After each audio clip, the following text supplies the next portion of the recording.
So this is my May cottage garden tour. Now remember it, I'm restoring an English cottage garden. And there are several things about the cottage garden that I really want to get traditional. And that is a wide variety of bio-beneficial plants rather than, I mean, biodiverse, yes, that means a wide variety of plants, but bio-beneficial means that in some way they are complementary to the healthy growing environment, and by that I mean plants that will help with pests and diseases, plants that will help with the wildlife, plants that will help prevent viruses. So maybe a plant that will help my rose stop getting black spots, or a plant that will help my tomatoes grow. So, and that's on that note, talking about tomatoes. Cottage gardens weren't just pretty flowers back in the day. When English cottage gardens became a thing, the flowers were used to help grow the vegetables. So there's this sort of crossover in that. This is what I mean about being bio-beneficial. It's why you see nasturtiums always in a cottage garden, because they were traditionally planted because they attracted the caterpillars from the cabbage white butterfly so that they're not actually eating your cabbages. So that's where I'm going with my garden, which is why you'll see potatoes. And, eventually I'm going to start putting some tomatoes out amongst the flowers. So that is the true cottage garden. All right, before I get into that, let me tell you about the little baby bird that I found. By some miracle, we kept that little baby alive and we made a little baby bird formula, and it thrived and it opened its eyes, started bouncing around its box, put on feathers very quickly. Not feathers, real downy sort of fluff. And then at this point, we realised we need to find a home because we can't have a baby bird in the house. So we phoned a wildlife expert locally, and he specifically dealt with wildlife garden birds and birds of prey, deer, things like that that get abandoned by their mothers or their parents die, or they're found on the ground like ours. And he's 30 to 40 years experience of raising these birds with the view that they can fend for themselves. So rather than become attached to their humans who've been feeding them, which we definitely didn't want, he teaches them how to fend for themselves. And it was his place was surrounded by birds. It was like a Disney movie. When we got there, there were birds everywhere. They were flying around our head. There were bird feeders everywhere. Anyway, I don't want to get into it. It was, the baby bird is in good hands and survived. So I was really pleased with that. But please watch my Help Birds video, because birds are so important to the environment. And he actually had me a really sad tale to tell about the destruction of the environment and what he's witnessed over his 40 years. And I may do another video on that because it's really important. I think people need to just wake up to what's happening. Anyway, let's get into my garden tour. So I'm just going to walk around the garden and just discuss the odd thing, the occasional plant, because otherwise if I discuss everything, it's just going to get too long.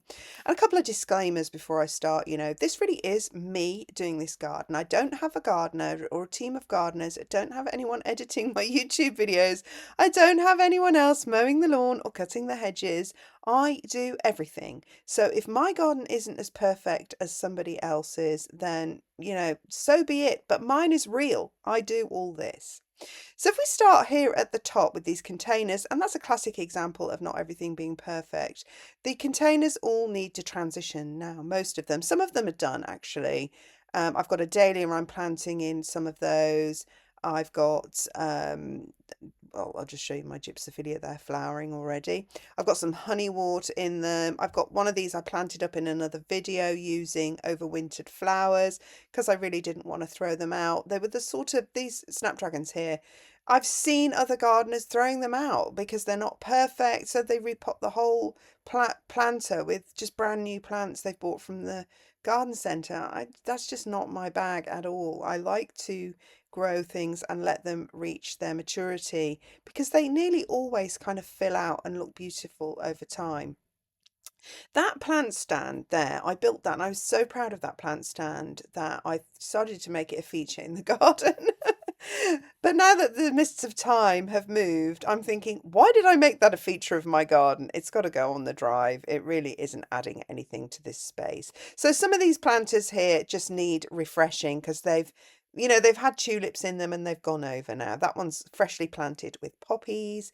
I've got a couple of nice clematis either side of this pathway. This one is called Guernsey Cream and it has lots and lots of buds. And the other one on the other side, honestly, I don't know, but I think it's purple. Alliums and sweet peas obviously there as well. And this is a really nice soapy white rose, again soapy scented, very fresh smelling, but I can't remember the name. It's not a David Austin, which most of my roses are. So I didn't deadhead my tulips because I wanted you to see this border, but they do need deadheading now. They're over, really. This border was planted in October, and I'll link the video below. It took me an afternoon, and it has succession flowered with zero further effort from me for over 5 months now. It's just been one succession of flowers after the other, and they've knitted together really well. This is a tricky area because it's in part shade. That brick wall blocks the sun. And as you can see, there's just a huge variety of gorgeous plants all knitted together in a cottage garden style that I'm really happy with. It does need some work, tinkering with, for instance, the staking. I just didn't account for the fact that because it's slightly shady, the plants would grow taller. Ignore those wall planters. I'm definitely going to be on those. And then in front of it, do have more pots, but they need refreshing. So next year, that border is going to be staked and I will put more flowers in it, actually, tulips. This white valerian I'm loving. It's kind of self-seeded all over the garden and I'm generally pretty happy with wherever it's self-seeded itself. And ditto the forget-me-nots. I've got a self-seeded buttercup, which I'm perfectly happy to leave for biodiverse purposes. I actually really love buttercups. I just don't want the garden overrun with them, but one or two here and there are free to stay. So I'm not going to spend too much time in the greenhouse, but it's again in a state of flux. These ranunculus, I'm really disappointed with how small that flower head is on that one. I really wanted these snapdragons out of here and I may transplant these in the garden. So what I will probably do is transplant a few of them, and if they survive over the next couple of days, I'll transplant all of them. Yeah, salads and seed starting in here. I've got my zinnias, which are going to replace my ranunculus. I've got oregano, I've got coriander, I've got cut and come again salads, tomatoes, all sorts of things in here, which I have done in previous videos. So check those out if you want to see more. And so as I said, some of these are done, these pots, and some are not. This one has stock. These other two have a combination of thalactrum and gypsophilia. Thalactrum's just an absolutely beautiful plant. I just absolutely cannot wait for it to grow. And I did a lot of dividing, and I've done all the videos on dividing. So I divided my forget-me-nots, my columbine, which I just showed you there, my Bistorta pink pokers, the pink pokers in the border there, Shasta daisies, and basically I usually have more pink pokers in this border, but the reason I don't was because I harvested a lot last autumn and transplanted it around various parts of the garden, which are not going to flower this year, but they will flower next year. And then the one that I harvested from, hopefully, will bulk back up again and have more pokers next year. And this is columbine here, and this is again where I harvested from. And there's a peony. You can see the layers: columbine, peony, rose. This is a Pilgrim's David Austin climbing rose. And there's some containers there with a cutting from a rose and a Patricia geranium. And this is my ranuncular border, and I have two borders that bookend my three main borders. And one of these is ranunculus, and I've been planting ranunculus in here for 3 years, and you can see they're all really budding up now. And you can see how it nicely kind of blends into the borders. The grass pathways in the video, another disclaimer, need work because I did re-landscape all these borders last year and I wore out the grass. So that does need work, and the borders actually even need tinkering with quite a bit as well. So it's all quite new, but I think it's coming together really well. Again, this is a shady on the left hand side here. These are all shady self-seeded plants, but you can see they're doing fine in the shade. They get a little bit of sunlight in the afternoon, but by and large they are shady, and they're very naturalistic because I've left them self-seeded, and I'm really happy with the drift effect that self-seeding creates. And I'll show you a close-up of this one in particular, this planter here. I planted this mint in here, this apple mint, and what has self-seeded is forget-me-nots, columbine, and lamium. And they've just all sort of landed in this pot to create this cute drift effect. And this one again is honesty and forget-me-nots. And look at the way the seed pods, the flowers are going over and they create these seed pods. And look at they're like little gold discs, they're like doubloons. It's like a pirate's chest. Anyway, silly me. There we go. So here's another view of the ranuncular bed there with the other flowers in the background. So, you know, everywhere I walk now, there's just eyefuls of flowers, and it's only going to get more crazy from here on in. So pretty pleased with the effect. Again, another transitional work in progress area, which ideally I wouldn't have liked to have had in this video. I would have liked to have cleaned it up. Same with my working bench, but you know, it's just me. I'm not going to clean it up and then I'm going to get it all back out again this afternoon because I've got loads to do. So it's just, it is what it is. It's a working garden. I'm constantly in here doing things. So there you go. And this is a seating area I use as well, and it's covered with roses, and there's all the roses join with ivy and honeysuckles, and it gives the wildlife lots and lots of places so they can actually go right the way around the garden. And when I mow in wilder areas like these back areas, and I said in my bird video, keep these areas a little bit wild because the birds can forage for seeds more safely. And I just mow a path through where I want to have access. There's some potatoes there. So back to what I was saying at the beginning, the potatoes and the cottage garden flowers will hopefully grow together in harmony and each benefit the other. So I've got some salad, cut and come again salad growing there, and I'm going to convert that little hut thing, that little shed thing, I'm going to convert that into a salad rack where I can put all my cut and come again salads. And I'm just showing you there the hedge that I cut back in the winter as well. That was another job. That took me a week because I was so ill. I don't know if you remember my videos. I think I had that whooping cough that everyone is talking about because I was just so ill for so long. Anyway, there's the three borders that I was telling you about, bookended by this border with this oregano, the potatoes, some white valerian, and some aluminiums,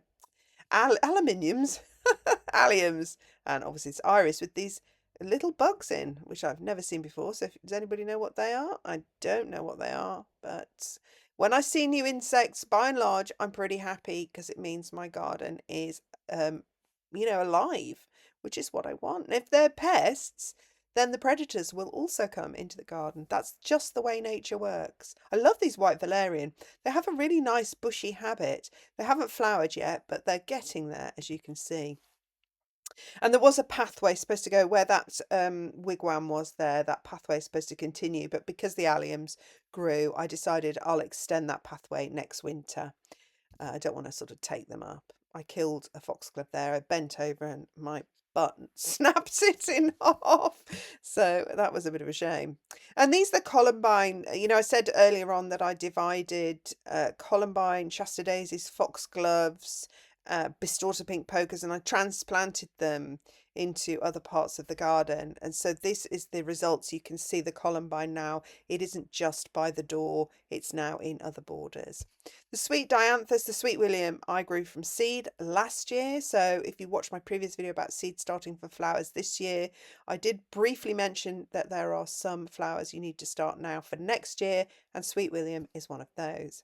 Now I've got at the back here a buddleia, so just showing you the layers here. So even though you can see there's pathways dividing these borders, when you look across, it's a big drift. So it just looks like it's one big sort of almost meadow, if you like. And I like that effect. That's what I was really going for. So I've got honeysuckle growing up some buddleias, and I've got yarrow and Verbena bonassariensis filling some of these gaps, and some Canterbury bells. There are areas where there's just soil, and I don't want that. The idea is to have all the soil covered.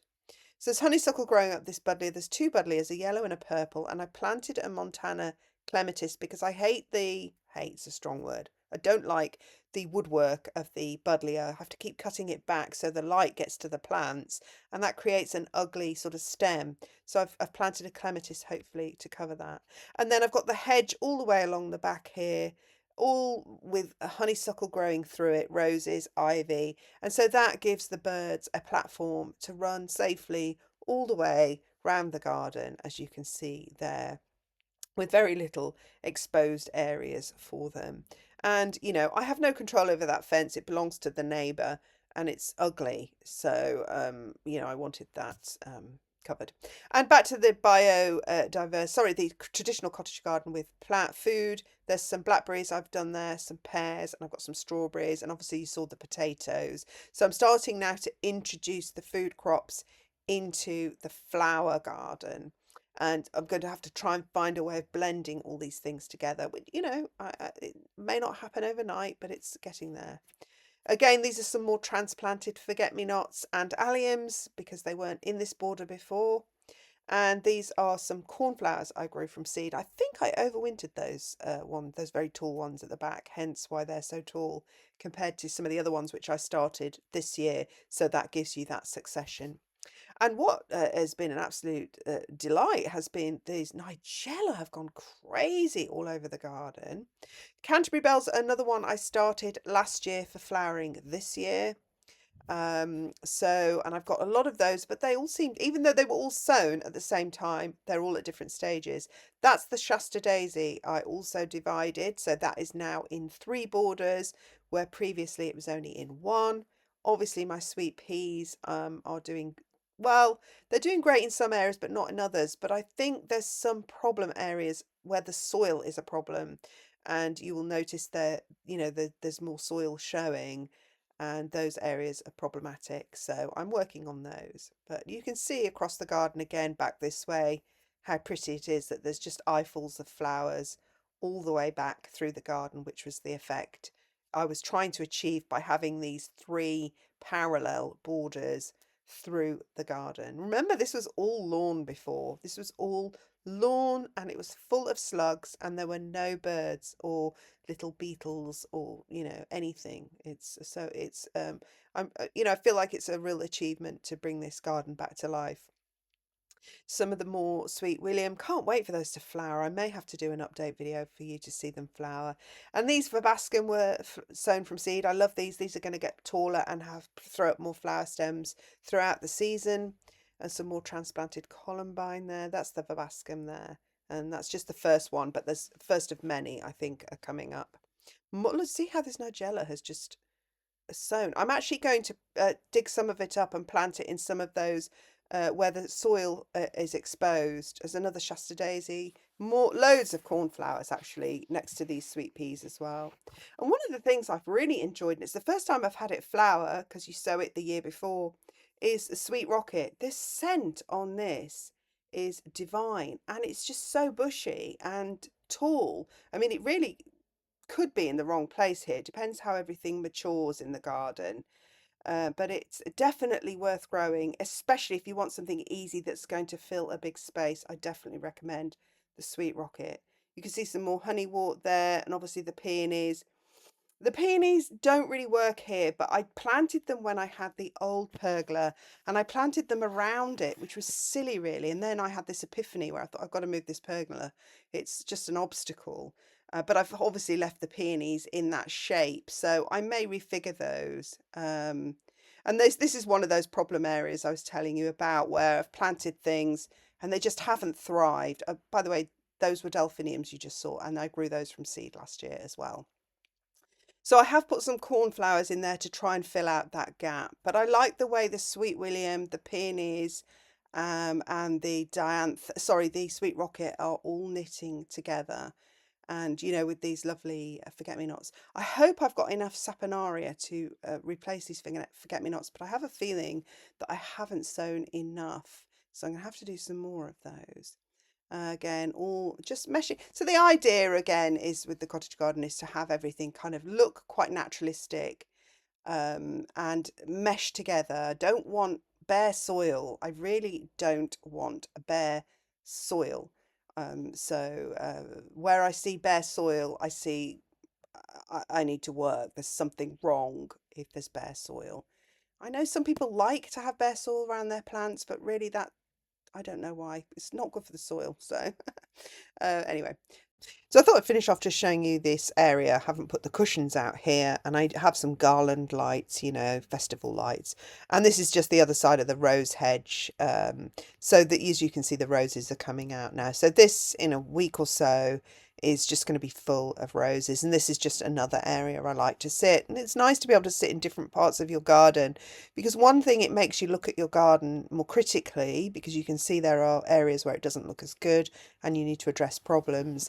And, you know, it's just also just a change of scene, being able to sit in different areas. And these are all David Austin roses here, and they're all highly scented. So again, just another wonderful place to sit. And of course, the pollinators love all these roses. So that's it. That's the video. You know, if you liked it, obviously subscribe, click the notification bell, share with your friends, and let me know what you think in the comments. Thanks for watching. Bye.